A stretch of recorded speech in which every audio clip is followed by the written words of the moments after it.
welcome to the Tamworth Country Music Festival 2011.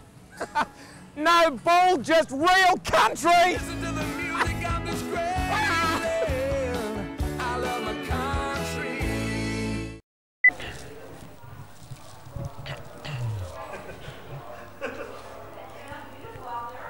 Room service, send me up a room. Okay. Standby in 3, 2, 1. And I bumped into this guy. It was so random, walking down Peel Street with a guitar. I actually thought he was a busker, and it turned out to be Tommy Emmanuel. Yeah. How are you? Good. Well, I have bussed in Peel Street. Have you? Well, how do you think I paid for my guitar? Come on. I think you just need to buy a bigger case, because I reckon you do right. quite all right in Peel Street. Yeah. Tax-free too, did you know that? Really? Yeah.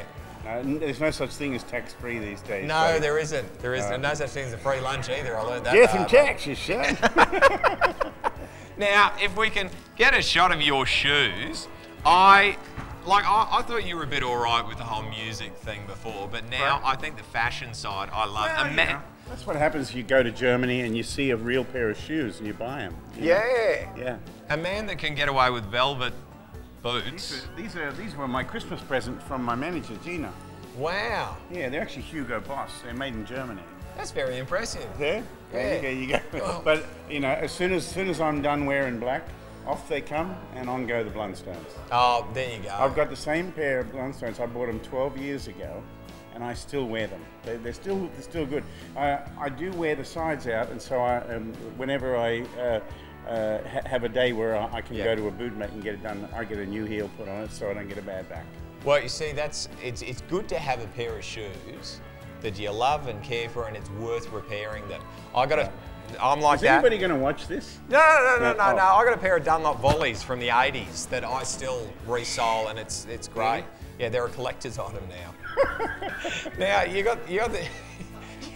No one put them on. You'll need a tetanus shot. Come on. You're walking away all by himself now. You've got the new album out, which is absolutely little fantastic. By little. Yeah, Thank you. yeah. Yeah, well, my albums are never released. They always escape, you know. Yeah, I used to make albums on the Billy Graham label, but the hole used to heal up in the middle. Yeah. But anyway, moving right along, the best is yet to come. Cut that bit out. All right. Yeah. So tell me about the experience. I've just re-signed with Mr. and Mrs. Sony. Yes. And for this album and for the next one, and I'm really happy to be back with them. They're a great bunch of people. And I recorded the album in Nashville, but I had to kind of plan it a long way in advance and all that, and get people that I wanted to come and play on it. And I wrote most of the songs, except for there's a few duets that I did with other guitar players. There's a song, Carole King's Tapestry, I did with Doyle Dykes, who's one of my favorite players. And my fellow CGP, John Knowles, and we do the Tennessee Waltz, and together. Yeah, and He Ain't Heavy, He's My Brother, you know that song.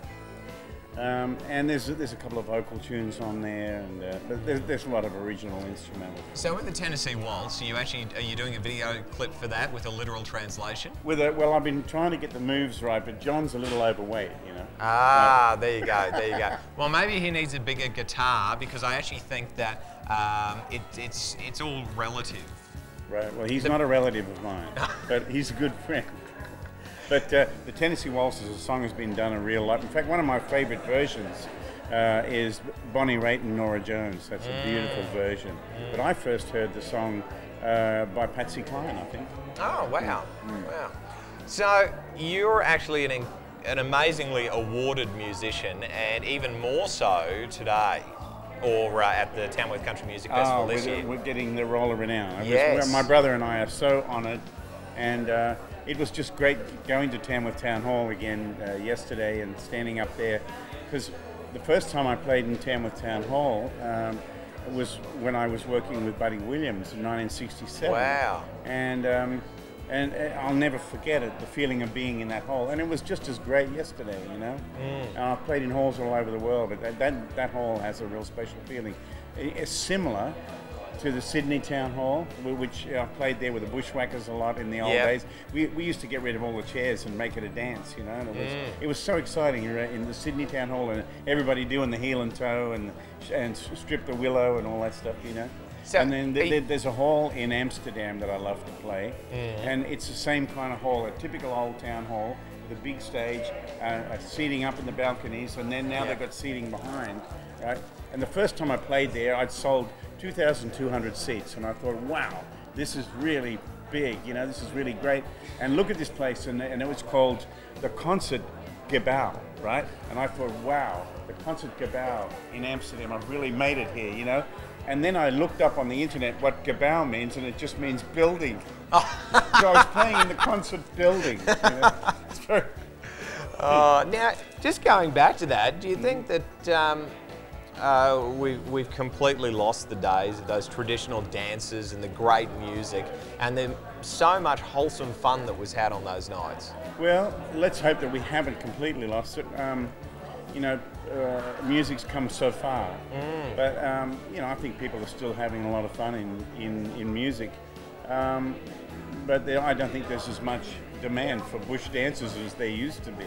No. You know, one of the things I like about Nashville is that, you know, on Saturday nights, all dotted all over the city are jams in people's houses every Saturday night. Wow. When I was living at the house with Chet Atkins and his wife, Saturday nights we used to go to dinner, and then we'd go on over to a guy named Randy Howard's house, and he had 3 fiddlers, rhythm guitar, upright bass, and a guy with a snare drum every Saturday night, and they served Australian red wine, which Chet loved. Yeah. And so we'd go over there and have a little glass of Penfolds or something, and then the lady who was playing rhythm would surrender her Martin D28 to me, and I'd join in, you know. Wow. And that stuff goes on all the time. And when I go back to Nashville, to where I live now, as soon as I get back, I organise get-togethers and parties. And a normal day for me when I'm home in Nashville is I'll get up, I'll go get some coffee, I'll play in the coffee shop sometime, and then go on to Guitar Centre, play a bit there with some guys, and then meet up at another guitar store. End up spending the day playing, you know. Wow, well, lucky that's what you love to do. Exactly. Do you actually play in the coffee shop to get free coffee? No, I'm happy to pay for my coffee. I never ask for anything for nothing. How do you find American coffee? Well, you just walk into the shop and there it is. Oh, funny that. How about that?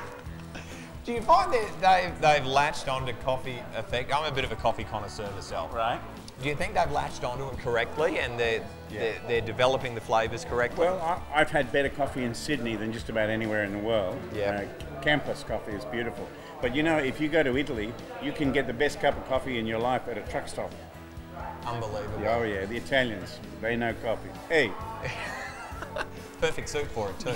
Now, going back to Nashville and just playing around all these jam sessions, what do you think about Australian country music and its future direction and society's future direction in relation to music and its evolution towards that? Because I think that that's a much more aware and open way of celebrating music more regularly. And we don't see that here. We don't see those sorts of attitudes or groups as much over here. It could be that people are still shy here.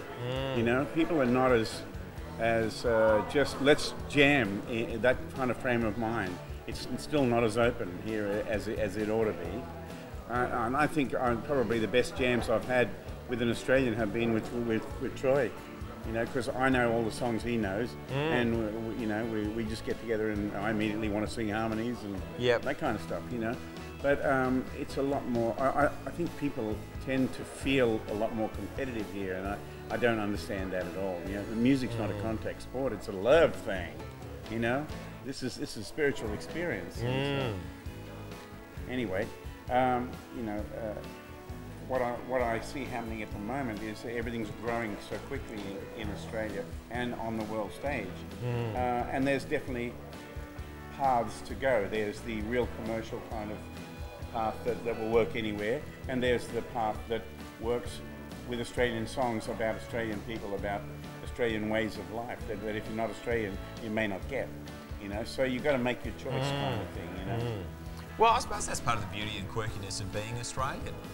Absolutely.